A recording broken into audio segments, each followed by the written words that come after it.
Welcome to this narrated PowerPoint about introductions. So you may wonder, why don't you just start with the body of your paragraph and then end when you're done talking about it? Why do you need an introduction and a conclusion? So there are a number of reasons for this. Number one, your audience is coming into your paper from different states of mind. So perhaps they're overwhelmed with work, concerned about a significant other, or just distracted by thinking what they're going to eat that night. A successful introduction will help your audience transition from their current concerns to the ideas you're trying to express. Just like the first few minutes of a good movie or the first few paragraphs of a good book, a great introduction can also intrigue your readers, making them anxious to continue. There are a number of strategies you'll want to practice and a number of pitfalls you'll want to avoid if you're going to be able to consistently craft powerful introductions. Like the thesis statement video, this video goes over a number of things you're going to want to avoid in your introductions.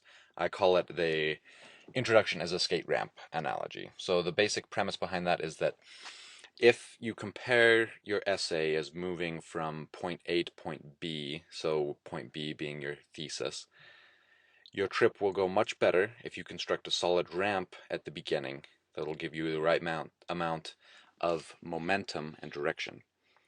What follows are some of the poorly made ramps that won't help your readers get to where they need to go.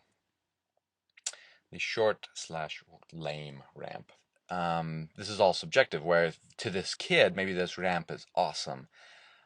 For a general audience, which is what we're writing for in this class, you can assume that your audience has a general understanding of English. And this ramp is not going to cut it. It is not going to be interesting. It's going to be really short, really boring. So what this might look like in your writing is providing too much context. So starting with in North America, people are going to assume that when you talk about Boise, you're talking about Idaho and the planet Earth. You don't need to tell them that what year it is. It doesn't provide enough meat. So if you claim things without backing it up, or the opposite would be the showing and not telling, where if you actually provide the meat rather than, so think back to the thesis discussion of not making a claim in your thesis. That's the equivalent of this, is rather than making a claim, you just say that you're going to make a claim. In this, it's the same with your introduction. Or digresses from your main point, where you have a story or some idea that you think is adding to your essay, but is actually just taking your audiences away from the main point. The questionably constructed ramp. So, I think in fairness that this ramp was more designed as a bike ramp.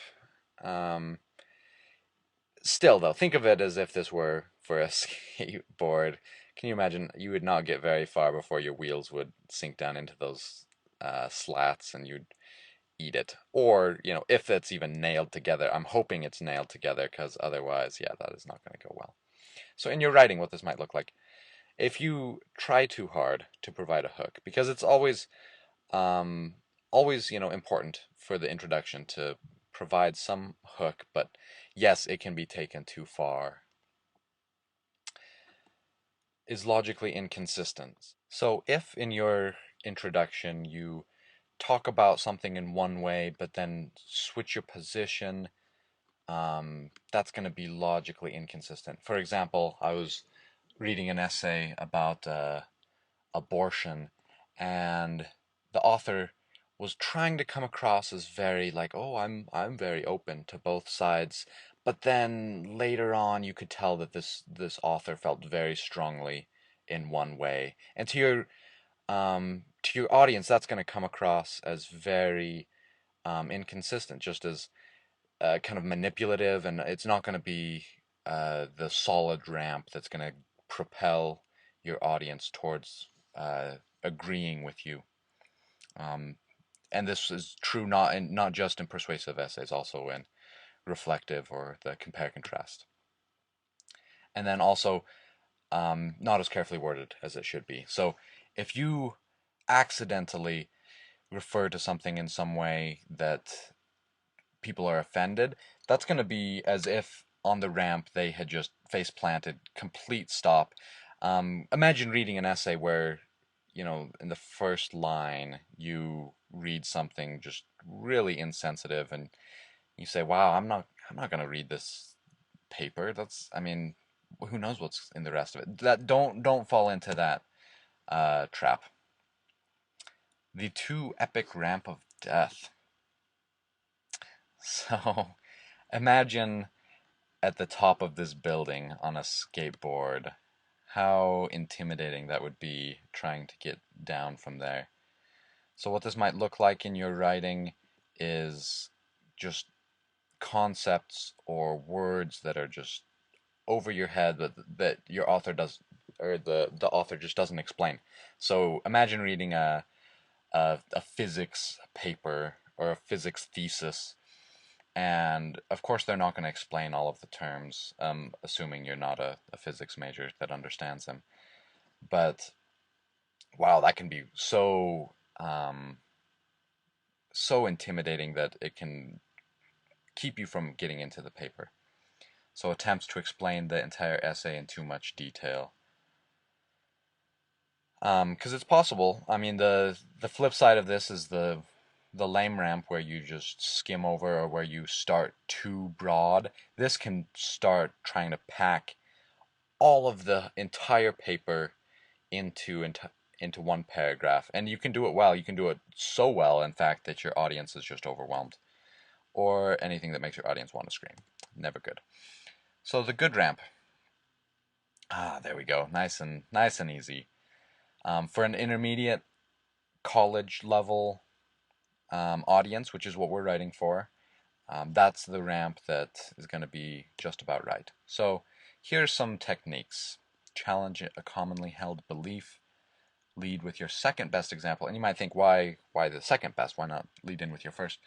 The reason for that being the first best example is going to be better suited in the body of your essay, where that's the one that's worth really digging into and really explaining. The second best, though, can be a great hook and a great illustration before that point. Begin with a definition or central term. Exemplify the topic with a narrative, especially as part of the reflective essay. Can be helpful.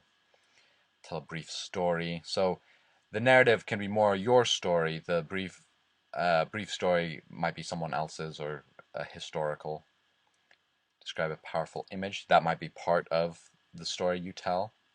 Put your audience in a real, or sorry, cut that off, or hypothetical situation.